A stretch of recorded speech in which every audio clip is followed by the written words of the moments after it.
All right, welcome back. So in this lecture, we're going to talk about how to copy CSS properties from a Photoshop layer. So I'm going to select layer 4 here, and I'm going to grab the bucket tool and paint the canvas black, right? And I'm going to save this, so hit Control S to save.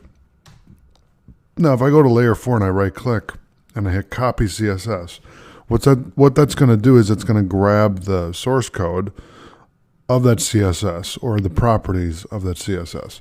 So if we go to start and type in Notepad, okay, and I'll bring this over so you can see it, and you just right click and hit paste, what that's going to do is it's going to grab layer 4, right?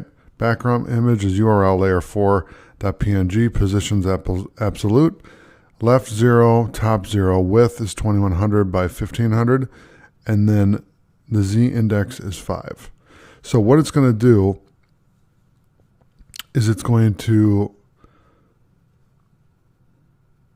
what they're basing this off of is if you were to save layer 4 as a PNG. Okay, so it's converting it as that. And then this is the CSS property.